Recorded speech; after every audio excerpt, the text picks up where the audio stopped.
बादशाह अकबर के दरबार में बीरबल की बुद्धिमानी और चतुराई के चर्चे दूर दूर तक फैल चुके थे।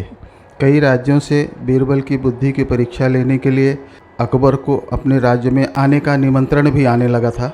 एक बार की बात है, बादशाह अकबर ने अपने दरबारियों से कहा कि वे दूसरे देशों के राजाओं से मित्रता बढ़ाना चाहते हैं।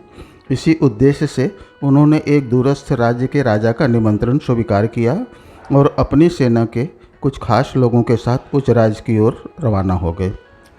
क्योंकि अकबर को बीरबल की बुद्धिमानी पर गहरा विश्वास था, इसलिए बीरबल भी साथ में थे। जब अकबर और उनका दल उस राज्य में पहुँचे, वहाँ के राजा ने उनका भव्य स्वागत किया। शुरू में सब कुछ सामान्य था, लेकिन धीरे धीरे अकबर को महसूस होने लगा कि उस राज्य का राजा कुछ और ही योजना बना रहा है। वह राजा अकबर की प्रसिद्धि और शक्तिशाली साम्राज्य से ईर्ष्या करता था और उसकी योजना अकबर को कैद कर अपने राज्य की ताकत बढ़ाने की थी। एक दिन जब अकबर राजा के साथ सभा में थे, उस राजा ने अचानक घोषणा की, बादशाह अकबर, आपने हमारे निमंत्रण को स्वीकार करके हमारा मान बढ़ाया है, लेकिन हम यह देखना चाहते हैं आप क्या सचमुच एक महान सम्राट ही नहीं बल्कि बुद्धिमान राजा भी हैं। इसलिए मैं आपके सामने एक चुनौती रखता हूँ।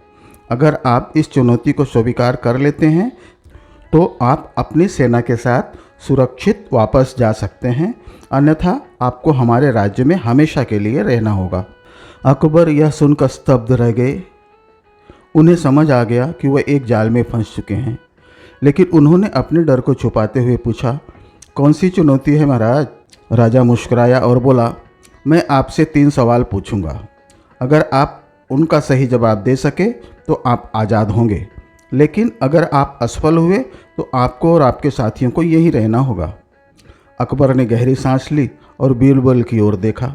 बीरबल ने उन्हें आश्वासन दिया कि वे इस चुनौती को स्वीकार कर सकते हैं। अकबर ने हामी भर दी। राजा ने अपने दरबार में खड़े होकर पहला सवाल पूछा, ऐसा कौन सा जीव है जिसका दिमाग उसके शरीर से भी बड़ा होता है? अकबर की तरफ से बीरबल ने जवाब दिया, जनाब, ऐसा जीव चींटी है। चींटी का दिमाग उसके शरीर से भी बड़ा होता है। राजा ने यह सुनकर सिर हिलाया और दूसरा सवाल पूछा, सबसे तेज चीज क्या है? इस बार फिर बीरबल ने उत्तर दिया, महाराज, सबसे तेज चीज मन है। मन से तेज कोई नहीं, यह एक ही पल में कहीं भी जा सकता है। अब राजा ने तीसरा और अंतिम सवाल पूछा, दुनिया में सबसे मूल्यवान चीज़ क्या है?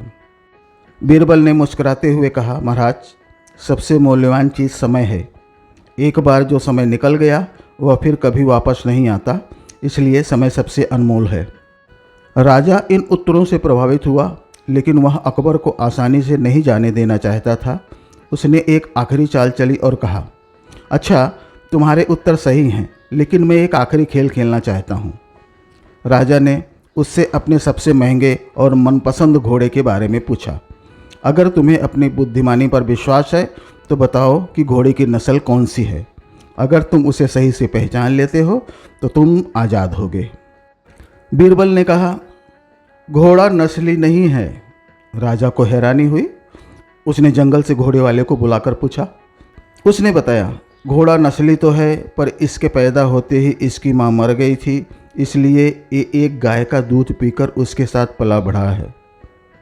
राजा ने बीरबल से पूछा, तुमको कैसे पता चला कि घोड़ा नस्ली नहीं है? बीरबल ने कहा, जब ये घास खाता है तो गायों की तरह सर नीचे करके, जबकि नस्ली घोड़ा घास मुंह में लेकर सर उठा लेता है। राजा बीरबल की बुद्धिमानी देखकर आश्चर्यचकित थे। उन्होंने खुश होकर बीरबल को ढेर सारा इनाम दिया। राजा को यह मानना पड़ा कि बीरबल की चतुराई अद्वितीय है। उसने अकबर और उसके दल को मुक्त कर दिया और अपनी गलती पर शर्मिंदा भी हुआ।